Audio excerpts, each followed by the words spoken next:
দেখছেন তো এই গাছটি, আজকে ওকে নিয়ে যাব নতুন জগতে। কি করে যে এর গায়ে কাঁচি চালাবো আমি বুঝতেই পারছি না, কিন্তু উপায় নেই, কাঁচি চালাতেই হলো। যদি কাটাই না করি তাহলে তো এর জীবনটা পুরো এলোমেলো হয়ে যাবে, তাই গোছালো জীবন দিতে আজকে কাটাই ছাটাই করতেই হচ্ছে। এর আগে একে রিং করে দিয়েছিলাম, রিংটা মনে হয় ওর পছন্দ হয়নি, তাই ভেঙে ফেলেছে। কি শেপ দেওয়া যায় তোমরা আমাকে কমেন্ট করে বলো, তোমরা যেটা আমাকে বলবে আমি সেই শেপটাই দেবো।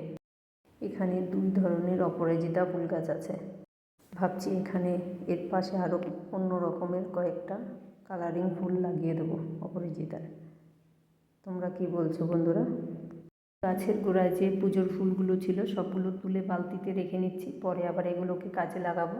সবজির খোসার নিচে দিয়ে গাছ লাগালে এই একটা প্লাস পয়েন্ট, বিনা পয়সায়ও প্রচুর গাছ পাওয়া যায়, নানা রকম করা যায়, প্রত্যেকেই টবেই হয়। টমেটো গাছটাকে আবার নতুন একটা টবে লাগিয়ে দেবো, এর থেকে প্রচুর টমেটো হবে। আবার এর আগেও অনেক টবে টমেটো গাছ হয়েছে, সেগুলোতে এখন ফুলে ফলে ভরে আছে। গাছটাকে ধরে আলতো করে টবটাকে উল্টে গাছটা বের করে নিচ্ছি। বালতিটা পুরো ভেঙে গেছে, এটাকে পাল্টে আবার নতুন করে বসিয়ে নিচ্ছি।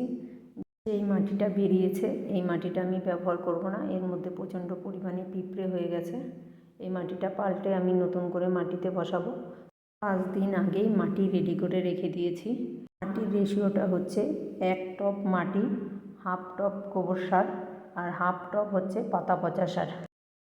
মাটিতে যেন কোনো ফাঙ্গাস না পড়ে তার জন্য দেওয়া হয়েছে ফাঙ্গিসাইড।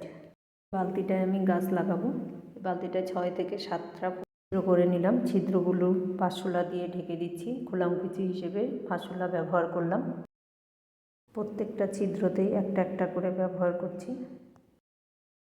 গাছের গোড়ার থেকে যে ফুলগুলো তুলেছিলাম এখন সেই ফুলগুলো দিয়ে নেব, নিয়ে এর মধ্যে কিছু শুকনো পাতা দিয়ে নিচ্ছি, নিয়ে ভালো করে চাপিয়ে নিলাম।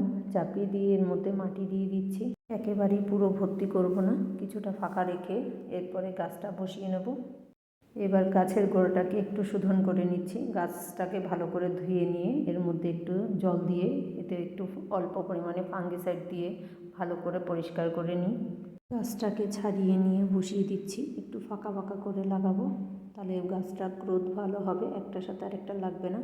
একটু মাটি দিয়ে দিচ্ছি এর উপরে আলতো করে, মাটি দিয়ে পুরো বালতি ভর্তি করব না, একটু ফাঁকা রাখবো যাতে পরে জল এবং খাবার দিতে পারি। ফাঙ্গিসাইডের জলটা অল্প করে একটু দিয়ে এটাকে 7 দিনের জন্য ছায়া জায়গায় রেখে দেবো। যখন এটার থেকে নতুন করে শাখা পোশাখা বেরোবে তখন এটাকে রোদে রাখবো। আজ এই পর্যন্তই, আবার দেখা হবে পরের ভিডিওতে। সবাই ভালো থেকো।